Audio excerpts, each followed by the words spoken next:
Assalamualaikum warahmatullahi wabarakatuh. Adik-adik kelas 10 MA Pesantren Al-Amin yang berbahagia, pada kesempatan kali ini kita akan melanjutkan ngaji takrib yang kemarin kita sudah membahas tentang bab zakat, tentang 5 harta yang mewajibkan zakat beserta syarat-syaratnya. Kali ini kita lebih rinci lagi untuk membahas zakat al-athman atau zakat tentang emas dan perak.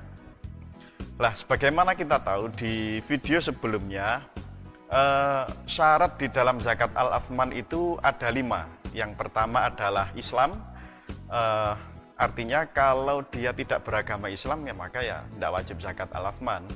Yang kedua adalah merdeka. Ya, jadi kalau budak maka ya tidak wajib zakat. Yang ketiga adalah hak milik yang sempurna. Artinya emas itu benar-benar menjadi miliknya seutuhnya, pembeliannya sudah dilakukan, pembayarannya sudah lunas, tidak dalam masa angsuran, emas itu sudah dimiliki dan dia menguasai emas itu. Itu hak milik yang sempurna. Di video sebelumnya sudah kita jelaskan. Kemudian yang keempat adalah nisab, atau dia mencapai ukuran tertentu yang mewajibkan zakat. Nah, di bab ini nanti kita bahas nisabnya emas itu berapa. Kemudian syarat yang kelima yang terakhir adalah haul, atau emas itu sudah berusia 1 tahun. Kepemilikan emas itu sudah 1 tahun. Kalau belum 1 tahun ya tidak wajib. Nah, oke, kita lanjut ke nisab emas dan perak. Kita awali dengan emas dulu. Untuk nisab emas ini di dalam takrib disampaikan bahwa nisab emas itu 20 mithqalan, 20 mithqal. Nah, akhirnya mithqal itu apa? Lah, kita tidak usah mikir angel-angel.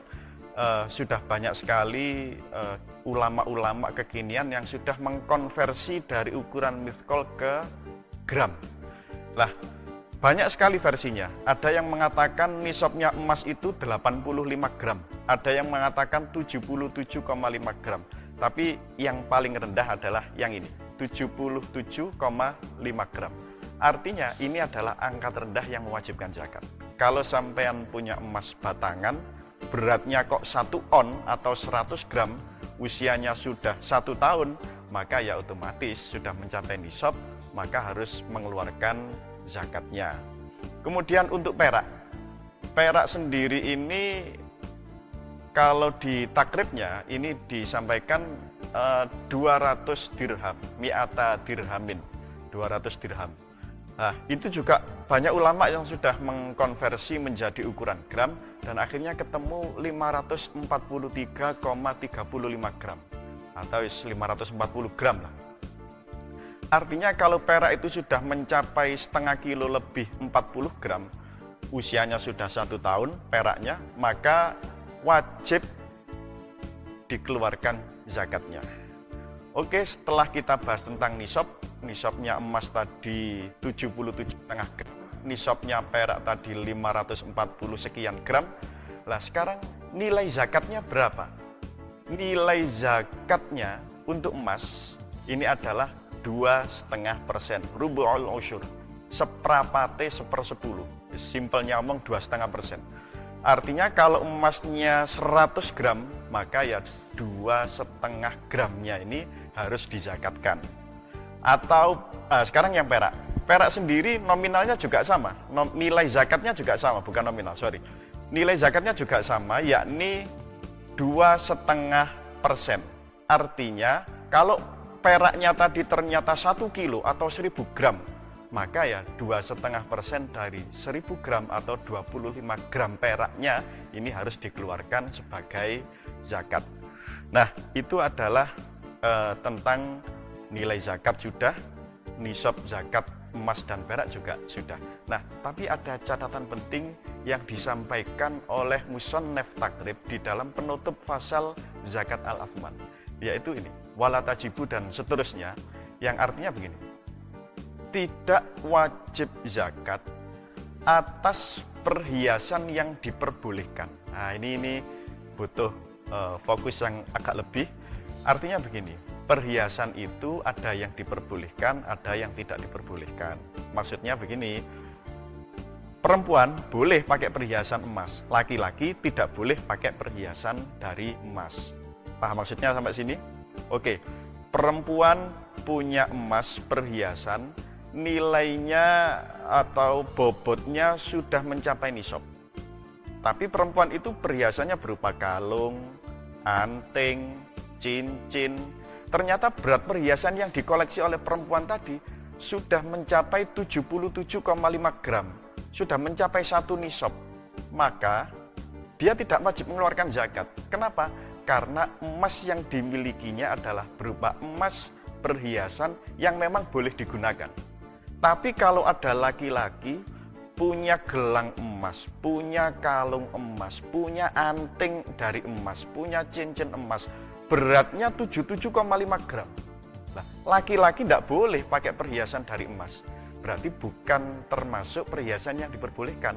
Maka meskipun yang dimiliki itu sama, perempuan punya kalung 77,5 gram, laki-laki punya kalung emas 77,5 gram, maka yang perempuan tidak wajib zakat, yang laki-laki wajib zakat.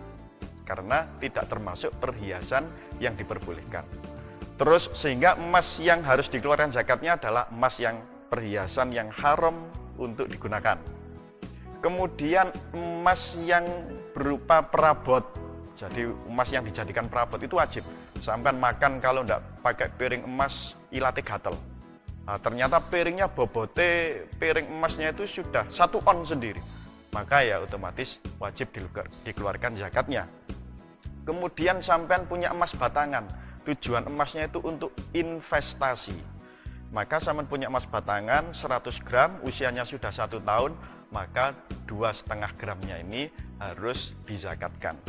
Nah, jadi emasnya, ingat emas untuk investasi atau emas perhiasan yang haram digunakan, atau boleh tapi berlebihan. Jadi ada di kitab-kitab, nanti saya jadikan soal PAT saja atau PAS tentang zakat perhiasan, tentang perhiasan yang boleh digunakan tapi wajib zakat gara-gara melebihi batas kewajaran. Nah, itu ada ukurannya sendiri. Sampean bisa browsing di Google, bisa buka di kitab-kitab yang ada di perpustakaan. Lah, perak pun juga sama. Tentang masalah perak ini, ulama berbeda pendapat. Apakah laki-laki itu boleh memakai perhiasan perak atau tidak? Ada yang mengatakan boleh, ada yang mengatakan tidak. Yang boleh pun masih dirinci lagi, tidak serta-merta boleh. Lah itu nanti insya Allah dipelajari di bab tentang perhiasan yang boleh digunakan oleh laki-laki, yang boleh digunakan dan yang tidak boleh digunakan.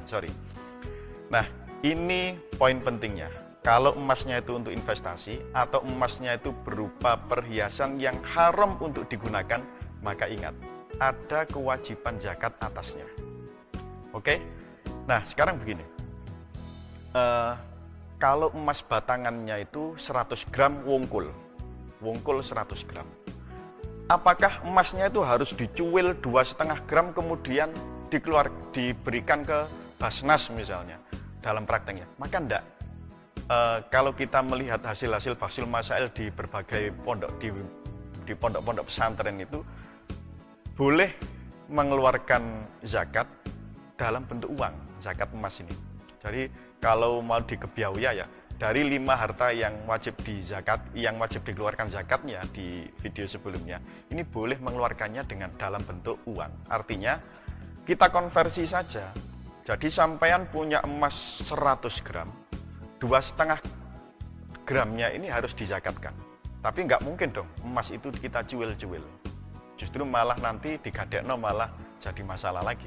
Nah, sehingga kita konversi 2,5 gram pada saat emas itu usianya sudah mencapai 1 tahun. Per gramnya itu ketemu harga berapa? Misalnya per gramnya ketemu harga 1 juta. Karena pandemi emas antam itu naik nilainya. Nah, 1 juta, maka ketika kita punya emas 100 gram, kita harus mengeluarkan uang 2.500.000 untuk zakatnya. Oke? Ini adalah materi tentang zakat al-athman. Jadi boleh dikeluarkan berupa uang. Baik, terima kasih sudah menyaksikan video ini. Jangan lupa kalau tidak paham bisa ketik komen Kalau jari-jarinya masih sehat, pikirannya masih seger waras, tidak cacat sama sekali jari-jarinya, kuatannya juga masih full, touchscreen-nya masih normal, klik tombol subscribe. Demikian yang bisa saya sampaikan. Insya Allah kita sambung lagi di video berikutnya. Wallahul muwaffiq ila aqwamit thoriq. Wassalamualaikum warahmatullahi wabarakatuh.